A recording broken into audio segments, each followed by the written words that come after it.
Mounting a flexible solar panel on a minivan roof is a little more difficult than it appears. Today, I'm going to show you what I did, and then I'm going to show you what I recommend you do. Hi guys! So after a few trial and error attempts, I finally have my solar panel mounted on my roof. And let me tell you, it is so nice. I have my new electrical system all functioning, and my batteries are just charging all day, every day, as I drive around town, as I'm parked. It's so awesome. Most of the time, my batteries are completely topped off and can't even take in more power. So I can run my fridge all day and not feel like I'm running down my batteries because it's just free excess energy. And it's so awesome not having to think about the panels one bit. If you haven't seen my 5,000 watt hour electrical build, I show you how to wire up everything. Check it out. So I used the 200 watt flexible panel from Renogy. I originally was going to go with two 100 watt panels, but the 200 watt panel fits a little better and you have fewer cords to deal with. The tricky thing about minivan roofs is that they are curved, and at least on the Pacifica, there are raised channels on the roof. You don't want to put the panel directly on the roof because the heat will degrade the panel faster. You want to separate it from the rooftop a little and have some airflow underneath. I saw Tito RV's channel where he used these plastic sheets with little square channels throughout and put them underneath the panels. I actually had some of this material lying around, but I didn't have one piece that was the right size. So I thought, I'll just put a couple pieces together and it'll be fine.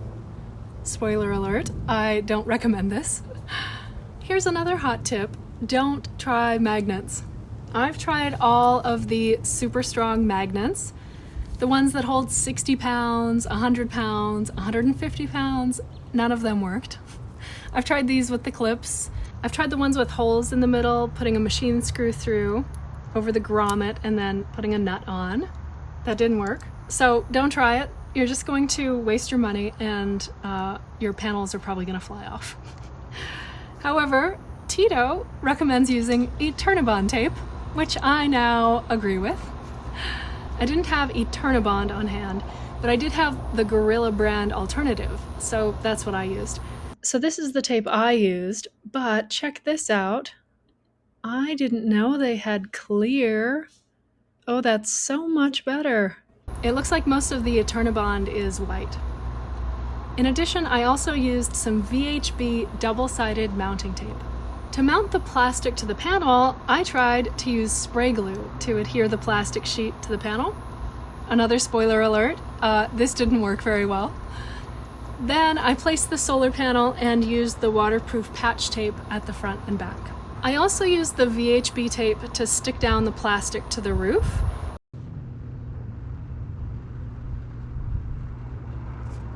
And the panel to the plastic where it was coming up. In the end, everything is very solid and looks, just okay. So, instead of doing what I did, here's what I recommend for you. I should say that I didn't follow these steps I'm about to give you, so I don't know how they'll exactly work out, but from what I've learned, this is my best advice. Okay, so first, cut your multi-wall plastic sheet, making sure that the channels go from side to side. It would be ideal to have the channels go from front to back, but I think the risk of it airlifting off is too high, so I recommend side to side. To determine the size, measure the distance from the outside of the roof's channel bump to the other outside. I recommend that it ends up around 4 inches inside your solar panel on all the edges. So you don't want your plastic to hang over the channel bump because then there will be space underneath and it's not flexible. So ideally, you want the edges of the plastic to be on the roof channels and the solar panel to hang over the plastic and be able to flex down to the roof. You can cut the plastic with a jigsaw, a table saw, or even a Dremel tool or a hand saw. Okay, now put the plastic on the roof to confirm that it lines up with the bumps. And be aware that the roof isn't the same width all the way from front to back. So it might look uneven, but lining it up with the bumps is the most important thing. Might be a good idea to also mark where you're going to place the panel. Now, away from the van, center the plastic on the back of the solar panel and mark these edges with tape. Secure the plastic down really well to the panel. I think Tito RV uses Sikaflex, which looks like you'll need a caulking gun for. You can also use VHB mounting tape. It's a really strong tape that they use to mount computers and TV screens together. I don't know if you've ever watched the Hobotech channel, but he says even NASA uses it in space. So I think if you use big strips along the edges and across the plastic, the VHB will work well. It's important to really glue it down well because when you flex the edges at the top and bottom to tape the panel down, you don't want the middle to spring up and separate from the plastic. Okay, now it's time to clean the roof. Don't do as I did and be lazy and only clean the parts that you're going to put tape on, because I ended up needing to put double-sided tape underneath after I'd taped everything down, and now I couldn't clean it and had to put it on the dirty roof. So don't be like me, clean the whole roof. I recommend using a spray rubbing alcohol and a microfiber cloth. This worked amazingly well in the few spots I cleaned. Now put the VHB tape on the channel ridges on the roof, and then take the panel and your plastic combo and line up the plastic underneath to the ridges and lay it down. You won't be able to move it once it goes down, so try to get it right the first time. The next step will really work better with two people. Using Eternabond tape or the Gorilla waterproof patch and seal tape, use one long piece and tape across the front. I had to use two pieces because I was doing it alone, but if you can use one piece, it will look much better. I also recommend taping down the sides a little too. This tape is intense. Once it touches down, it's not coming back up, so be careful. Of course, press down the tape and try to get any air bubbles out. And then do the same thing along the back.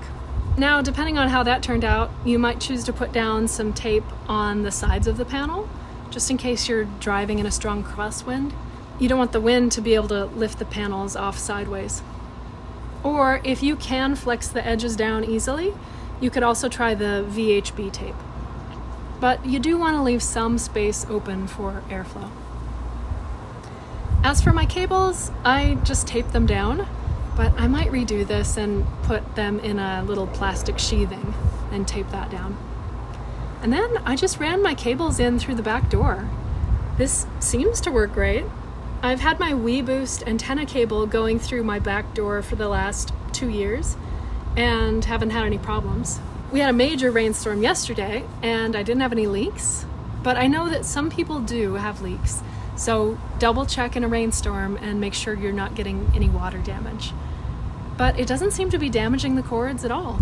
Oh, you might also be wondering why I didn't center my panel. Well, I needed room for my Starlink. I'm working on a project where I'm going to mount my Starlink to my roof.